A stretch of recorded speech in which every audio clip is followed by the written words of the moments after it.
नमस्कार, स्वागत है आपका हमारे खास प्रोग्राम में और मैं हूं पूनम शर्मा। एक महिला जो पथराए प्रशासन के आगे पत्थर तोड़ने को मजबूर है, लापरवाह जिम्मेदारों के आगे पेट पालने को मजबूर है। हम इसे उसकी बदनसीबी नहीं कहेंगे, क्योंकि प्रशासन का दिया हुआ वो दंश है जो उसे और लाचार बना रहा है। दिखाएंगे पूरा मामला, लेकिन उससे पहले बात उस पीड़ित परिवार की जो गरीब होने का सजा जो है वो भुगतता हुआ नजर आ रहा है, दलित होने की भी सजा भुगत रहा है। दबंगों का खौफ ऐसा है कि पुलिस भी मामला दर्ज करने की हिम्मत नहीं जुटा पाती, लेकिन हिम्मत करके अब पीड़ित परिवार गुनाहगारों को सजा दिलाने की मांग कर रहा है।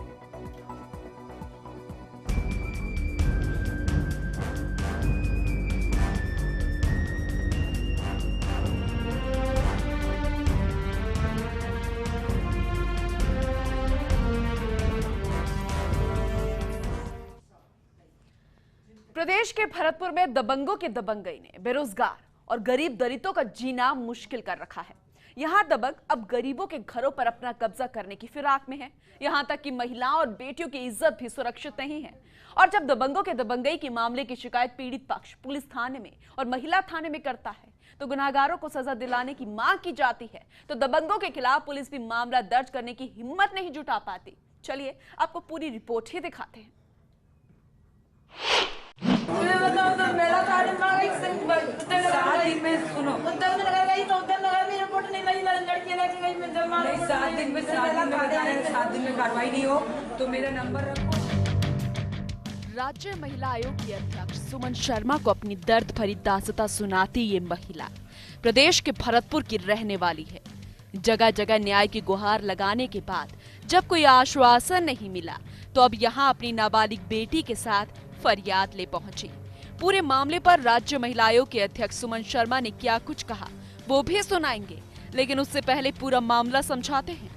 मामला सिमको लेबर कॉलोनी का है, जहां सिमको फैक्ट्री बंद होने के बाद बेरोजगार हुए मजदूर अपने परिवारों के साथ रह रहे हैं और उनकी जमीन खरीद शुदा पट्टा भी है। लेकिन सिमको फैक्ट्री के मैनेजर की शह पर फैक्ट्री के कुछ दबंग कर्मी मजदूरों के घरों को हथियाना चाहते हैं, क्योंकि वे वहां पर फैक्ट्री मैनेजर RN तिवारी अपना निजी ITI की बिल्डिंग बनाना चाहते हैं। 17 अप्रैल की सुबह सिमको फैक्ट्री का सिक्योरिटी इंचार्ज गिरजेश मिश्रा अपने 4 साथियों के साथ लेबर कॉलोनी में मजदूर बाबूलाल के घर पहुंचा, जहां घर में मौजूद महिला उषा और उसके बच्चों को घर खाली कर भाग जाने का दबाव बनाया। लेकिन जब उन्होंने उनका विरोध किया तो उनके साथ मारपीट शुरू कर दी और पीड़िता की पुत्री के साथ जबरदस्ती की। इसी दौरान वे लड़की को दुष्कर्म के लिए उठा कर ले गए, लेकिन शोर मचाने पर और कॉलोनी के अन्य लोगों के आने पर दबंग लड़की को छोड़कर चले गए। तो वहीं पीड़ित परिवार पूरी घटना के बाद दहशत में आ गया है और पुलिस प्रशासन से सुरक्षा की गुहार लगाई, लेकिन किसी ने भी फरियाद न सुनी। बचाने गई थी तो मुझे भी मारने लग गए, तो वो गिरजे सदकाए वो जो करा थे इस लड़की को उठा ले चलो, तो वो धारा सिंह हतका मुझे उठा के ले आ रहा, साफी से मुंह बांध दिया। तो मम्मी इन अंकल जी को चिल्ला रही थी और वो भैया उनको चिल्ला रही थी, तो इधर को ले जा रहे थे। इनके डर के मारे वो भाग गए। वो रंजीत सिंह इधर से कूद के पली तरफ भाग गया मोटरसाइकिल पे। सिमको लेबर कॉलोनी में एक बाबूलाल का घर है, तो वो बाबूलाल जी कहीं किसी अंतिम संस्कार में गए थे। उसके पीछे से सिमको के जो 3 गार्ड हैं वो जाके वहाँ पहले तो उनकी औरत से मारपीट की और मारपीट करने के बाद में उनका जो मकान बना हुआ था, जो पट्टाशुदा मकान था नगर परिषद नगर सुधार न्यास भरतपुर से, उस ज़मीन को उन्होंने क्षतिग्रस्त कर दिया। उसके बाद में उनकी नाबालिग लड़की थी, उसको वहाँ तीनों जबरन उठा के दुष्कर्म करने की नीयत से लेके आए, जो हल्ला मचाया। तब जाके वहाँ के कॉलोनी के लोगों ने उनको वहाँ से लड़की को छुड़वाया। ऐसे बहुत आनी थी है रही साहब, छुई छापे ने खेचनो करनो। देखो साहब आप वो भी कितनी कहीं भी एरिया में देख लो या एरिया में देखो कोई रास्ता नहीं साहब, और ऐसे कर रहा है कि यहाँ मलाया बन रहा है। ब्रिज, हाँ सही है। रेड लाइट एरिया जी जी हाँ। कौन लोग आते हैं यहाँ पर? यही है और कौन आते हैं? अब नाम तो ये नहीं ले नाम कौन लोगों। तो वहीं जिला कोर्ट के दखल के बाद महिला पुलिस थाने में पीड़ित पक्ष का मामला दर्ज हो सका, जिसकी जांच सिटी CO नरेंद्र राठौड़ को दी गई। लेकिन अभी तक पीड़िता के बयान नहीं लिए गए और न ही मौके पर जाकर पुलिस ने मामले की जांच शुरू की। 9 तारीख को मेरे पास FIR आई है और कल का टाइम दिया था। कल पूरा दिन महिला आयोग के माननीय अध्यक्ष महोदय सर्किट हाउस में पधारी थी, वहाँ गुजर गए। कल यहाँ नहीं आकर के वहाँ उपस्थित हुई थी फरियादियाँ। आज उनको बुलाया जाएगा, जैसी अनुसंधान पाया जाएगा वैसे अमल में लगेगी कार्रवाई। तो वहीं थक हार कर पीड़ित पक्ष ने राज्य महिला आयोग के अध्यक्ष सुमन शर्मा से भी न्याय की गुहार लगाते हुए आरोपियों के खिलाफ सख्त कार्रवाई की मांग की। और पूरा मामला सुनने के बाद क्या कुछ कहना है राज्य महिला आयोग के अध्यक्ष का, चलिए सुनवाते हैं। मैंने ना 7 दिन में अगर रिपोर्ट नहीं आता तो आप बताना, और 7 दिन में इसकी जो रिपोर्ट है वो आयोग में भी अभी चाहिए। क्या किया आपने इसको वहाँ पे, ठीक है। पूरे मामले में 7 दिन की कार्रवाई की बात कही गई और कार्रवाई ना हुई तो अपना नंबर तक देने और फोन करने की बात सुमन शर्मा ने कही। इससे वे पूरे मामले पर गंभीर तो नजर आ रहे हैं, लेकिन क्या वाकई कार्रवाई होगी और होगी तो दबंगों की दबंगई पर हमेशा के लिए लगाम लग पाएगी? ये तो आने वाले 7 दिन ही बताएंगे। फर्स्ट इंडिया के लिए भरतपुर से सुरेश की रिपोर्ट।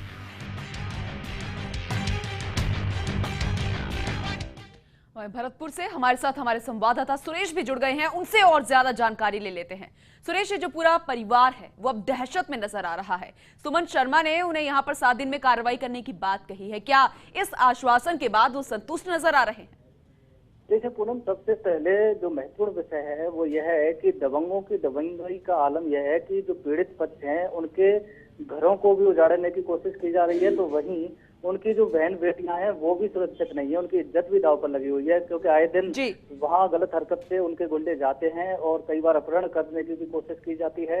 बावजूद इसके जब पुलिस में शिकायत की जाती है, पुलिस नहीं सुनती है। फिर राज्य महिला आयोग के जो अध्यक्ष हैं उनसे वो जब गुहार लगाते हैं उस समय वो पुलिस प्रशासन को कहती है इस बारे में कार्रवाई करने की, लेकिन सवाल यह है कि इतने के बावजूद अभी तक पीड़ित या पीड़िता के 164 के बयान तक पुलिस ने दर्ज नहीं किए हैं, और जो जांच अधिकारी हैं सिटी सीओ नरेंद्र राठौड़, वो अभी तक मौका मुआयना करने तक वहां मौके पर नहीं पहुंचे हैं। तो कहीं ना कहीं जो पुलिस प्रशासन की लापरवाही है और शिथिलता है दबंगों के प्रति कार्रवाई करने की जी, तो वो कहीं ना कहीं ढीली नजर आ रही है। और लगता नहीं है कि फिलहाल जिस तरह से ये हालात बने हुए हैं, पीड़ित पक्ष सदमे में है, डरा और सहमा हुआ है, उससे लगता नहीं कि जो दबंग है उनके खिलाफ कार्रवाई इतनी जल्दी हो पाएगी। तो जो पीड़ित परिवार है, जो महिला जो है वो सुमन शर्मा से मिलने के लिए गई थी, कहां पर और कब ये सुमन शर्मा से मिली थी? और 7 दिन की बात जरूर यहां पर की गई है। दूसरी तरफ ये मामला जो है वो हमारे सामने आ गया, जैसा कि आपने बताया कि इस तरीके की हरकतें जो है दबंग पहले भी कर चुके हैं। ऐसे कितने मामले पहले सामने आ चुके हैं?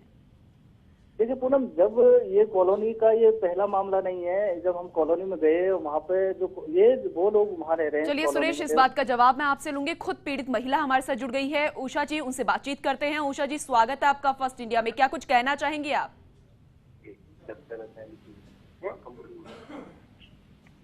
उषा जी, आप तक आवाज पहुंच रही है? हाँ, पहुंच रही है सर। हाँ जी, बताइए क्या कुछ हुआ था? आपके घर दबंग आ गए थे और मारपीट शुरू कर दी थी, क्या कुछ हुआ था? हाँ, मारपीट करी सा, लड़की को ले गए उठा के, नहीं मेरी को, वो तो मोहल्ला वाले नहीं आते, तो मेरी तो लड़की को क्या क्या करते क्या नहीं करते पता नहीं है। तो कॉलोनी वासी आ गए थे, मोहल्ले वाले आ गए थे और आपकी जो बच्ची जो है उसकी जान वहां पर बच गई। दूसरी तरफ आप सुमन शर्मा से भी मिली हैं, क्या कुछ कहना था उनका? आश्वासन दिया उन्होंने? हाँ सर, दिया सर। जो कह रही कागज तक 7 दिन के अंदर कुछ होना चाहिए, जिसको क्यों नहीं हुआ था। आप कब मिली थी उनसे और कहां पर? कल मिले हैं सर। अच्छा,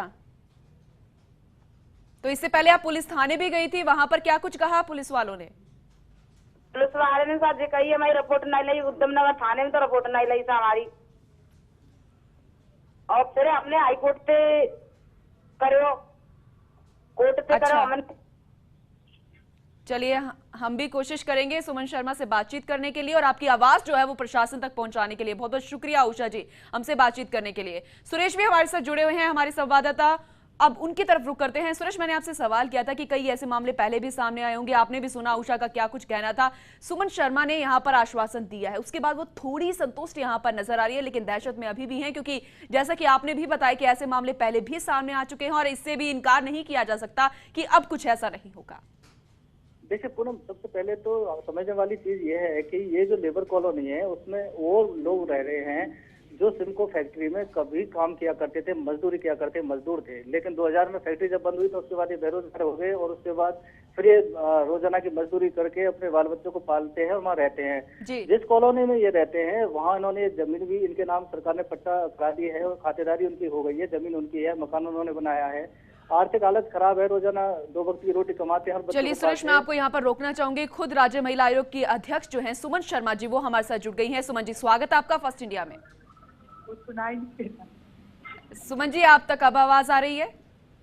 हाँ, आवाज तो आ रही है, मैं कहीं भीड़ में हूँ जी। मैं उस विषय में यही कहना चाहूंगी कि कल मेरे से ये लोग मिले थे, भरतपुर में मेरी जन सुनवाई थी जी। और मैंने 7 दिन में सारी रिपोर्ट के लिए उन लोगों को चीट किया है, चाहे पुलिस डिपार्टमेंट हो चाहे यूआईटी, क्योंकि पट्टे का मामला इनके पास पट्टा है जी। पर वो जो उनका वो कहना है कि दादागिरी है या क्या है, सारी रिपोर्ट मुझे 7 दिन में वहाँ से ये लोग रिप्लाई करेंगे पॉजिटिव करके, उनको मैंने ताकीद कर दिया है और मोस्ट प्रोबेबली इनको कब्जा मिल जाएगा, क्योंकि इनके पास पट्टा है, वो केवल दबंगई हो रही है वहाँ। उस चीज के लिए मैंने उनको इंस्ट्रक्ट कर दिया है कि फेयर रिपोर्ट मेरे पास भिजवा। चलिए, पूरे मामले में आप गंभीर नजर आ रही है। बहुत बहुत शुक्रिया सुमन जी हमसे जुड़ने के लिए और इस मामले में इस तरीके से गंभीरता दिखाने के लिए। सुरेश हमारे साथ जुड़े हैं। सुरेश, आपने भी सुना कि यहाँ पर 7 दिन दिए हैं, अभी 1 दिन यहाँ पर गुजरा है, लेकिन दूसरी तरफ ये मामला भी सुरेश यहाँ पर सामने आया था कि जिस तरीके के कॉलोनी वासी यहाँ पर लोग कह रहे हैं कि यहाँ पर गलत काम भी होते हैं, उस फैक्ट्री में रेड लाइट एरिया वो बनता जा रहा है, ये बात कितनी सही है?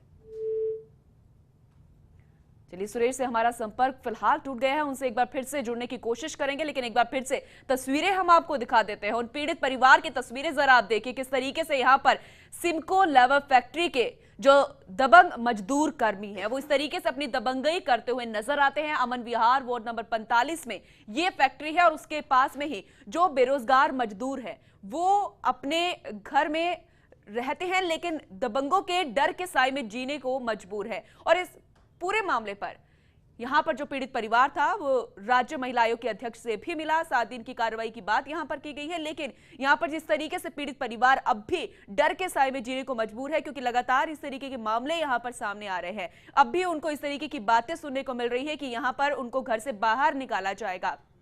वही है महिला थाना प्रभारी जो कि पहले मामला दर्ज करने से इनकार कर रहे थे, लेकिन हाईकोर्ट के दखल के बाद यहां पर इस मामले को दर्ज किया गया। खुद राज्य महिला आयोग की अध्यक्ष इस मामले पर गंभीरता दिखा रही है, लेकिन अब देखना होगा कि किस तरीके की कार्रवाई यहां पर की जाती है।